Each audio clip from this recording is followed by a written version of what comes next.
दिन रविवार की प्रदोष पड़े उस दिन एक लाल वस्त्र में पीली सरसों रखकर और उसके अंतर्गत कुछ भी एक या तो बमूल का कांटा ना मिले तो गुलाब का कांटा ही उसके अंतर्गत रख लीजिए। और मान लो कोई काम ऐसा है कि उसमें पैसा तुम्हारा आ ही नहीं रहा, बहुत घाटे पर घाटा जा रहा है, नुकसान बहुत हो रहा है और कोई काम हो ही नहीं रहा, तो महाराज जिस दिन रविवार की प्रदोष पड़े उस दिन एक लाल वस्त्र में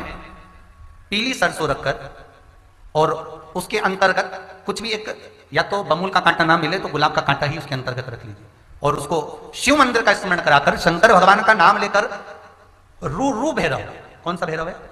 उसकी भी कथा भी आने वाली है। ये दारुक नाम के राक्षस का संहार करने के लिए जब माता अवतार लेगी तब शंकर भगवान बच्चे का रूप रखकर रोएंगे, तो शिव जी का एक नाम होगा रू भैरव। ये भैरव कहां पर रहता है तो कहा ये शमशान में रहता है। कहां रहता है ये भैरव? शंकर का जो एक अवतार है रू भैरव, ये भैरव अवतार शमशान में रहता है।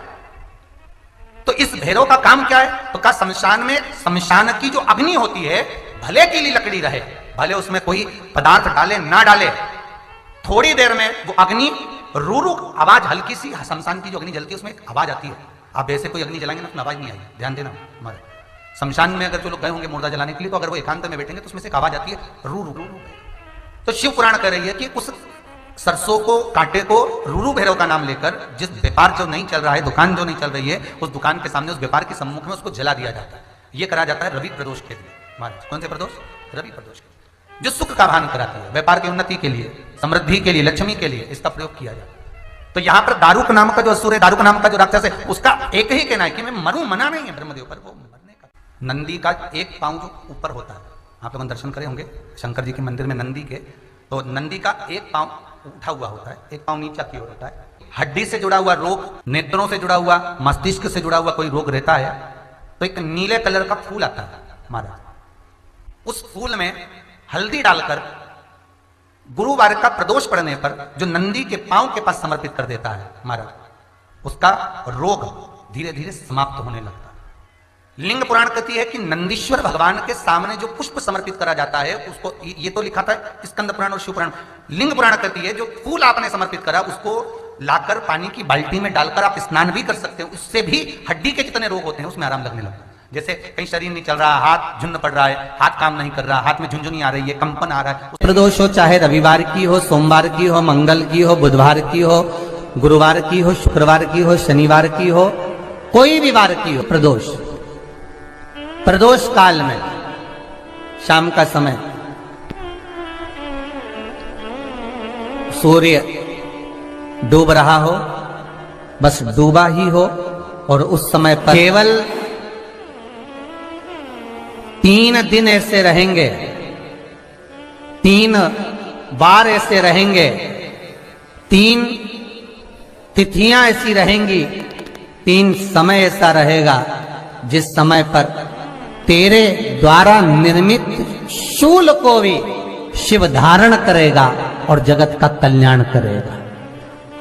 3 दिन, 3 तिथियां, 3 बार, 3 नक्षत्र, 3 घड़ी, 3 पल,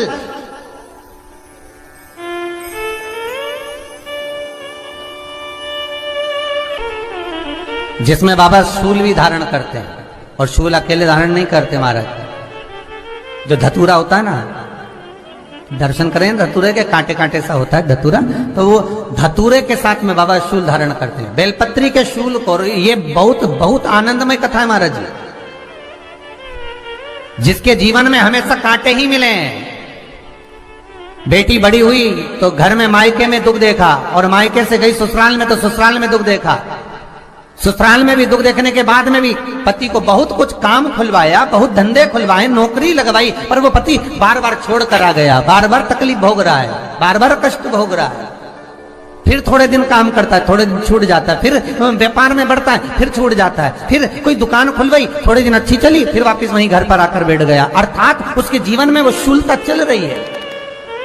तो बाबा देवाधिदेव महादेव कहते हैं ये 3 घड़ी, 3 पल, 3 नक्षत्र, 3 समय, 3 दिन में जो शूल मुझे समर्पित करता है उसके जीवन से मैं शूल हटा देता हूं।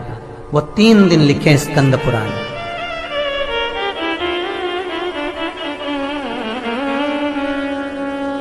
महाराज बैसाख महीने में जो प्रदोष आती है बैसाख के महीने में बहुत ध्यान से सुनना भाई, जो अपनी जिंदगी से बहुत तंग आ गए हो, परेशान हो गए हो, कष्टमय जीवन जी रहे हो, बहुत दुखी हो गए हो, उनके लिए ये स्कंद पुराण का चरित्र फिर मिले ना मिले, आप प्रेम से सुन लो भाव से। पहला, बैसाख महीने की प्रदोष, चाहे वो शनिचरी प्रदोष हो, चाहे रविवार की हो, सोमवार की हो, मंगल की हो, बुधवार की हो, गुरुवार की हो, शुक्रवार की हो, शनिवार की हो, कोई भी वार की हो, पर बैसाख महीने की प्रदोष, प्रदोष काल में शाम का समय सूर्य डूब रहा हो, बस डूबा ही हो, और उस समय पर सूर्य के डूबन के तुरंत बाद बाबा को धतूरे के साथ में बेलपत्री ना चढ़ाते हुए बेलपत्री के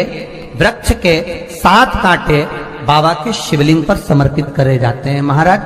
अपनी जिंदगी में अड़चनों को हटाने के लिए। फिर आप जिस व्यापार में उतरे, जिस व्यवसाय में उतरे, जिस नौकरी में उतरे, आप दिल से करें, आपको तरक्की मिलेगी। आप हार नहीं सकते, नीचे नहीं आ सकते, उन्नति पर ही चढ़ेंगे। एक वैशाख मास की प्रदोष, दूसरा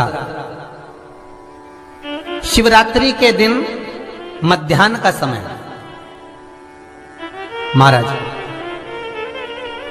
जो बड़ी शिवरात्रि होती है माघ की, बड़ी शिवरात्रि के अंतर्गत मध्याह्न का समय, दोपहर के ठीक 12 बजे, चाहे फिर वो कोई भी दिन हो महाराज, शिवरात्रि जिस दिन पड़ रही हो,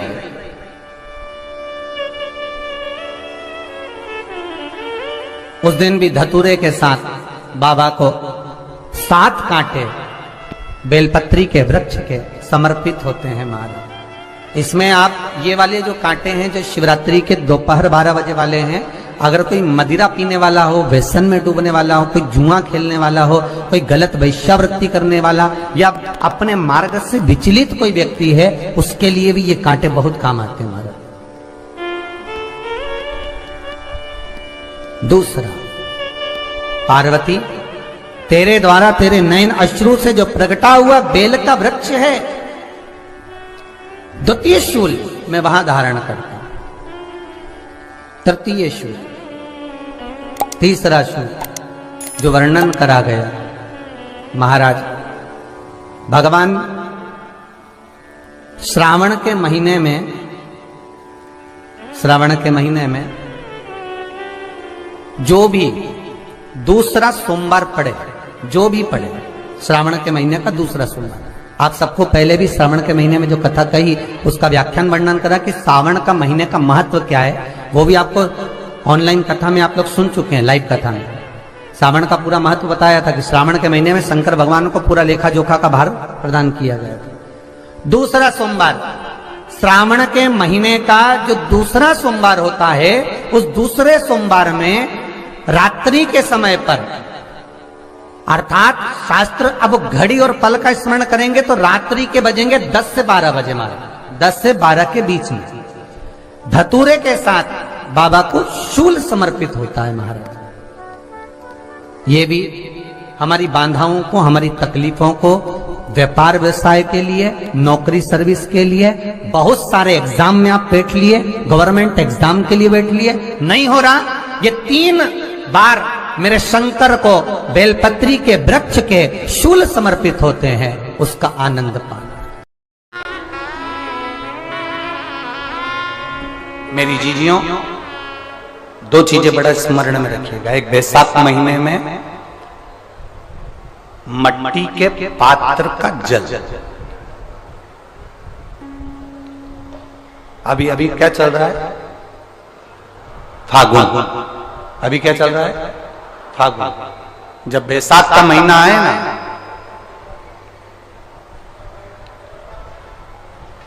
जितने यहां बैठे और जितने आस्था चैनल पर सुन रहे और जितने फेसबुक यूट्यूब पर कथा श्रवण कर रहे, जितने मोबाइलों पर देख रहे हैं, प्रयास करना, बैसाख के महीने में मिट्टी के पात्र में जो रात्रि भर जल रखा हो, मिट्टी के पात्र में, अगर आपके पास में घड़ा हो, हंडा हो, नी हो, तो दिया हो, दीपक हो, कुल्लड़ हो,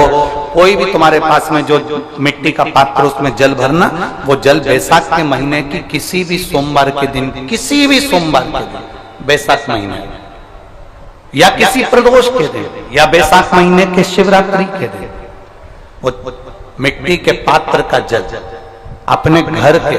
प्रत्येक व्यक्ति का स्पर्श कराकर उस मिट्टी के पात्र के जल को तांबे के पात्र में डाल लीजिए और घर के प्रत्येक व्यक्ति का स्पर्श करा लीजिए और शंकर भगवान पर कुंडकेश्वर महादेव के नाम से समर्पित करिए। कुंडकेश्वर महादेव। कभी जीवन में पीछे पलट कर देखने की जरूरत नहीं पड़ेगी, आप उन्नति की सीढ़ी की ओर बढ़ते चले जाओगे। बैसाख महीने में मिट्टी के पात्र का जल भगवान शंकर को समर्पित होना चाहिए, उसका सुख हमारे जीवन को एक आनंद फल प्रदान। जैसे कहते हैं ना, कोई अच्छा मिले ना मिले, धन मिलने से कोई भाग्यशाली नहीं होता।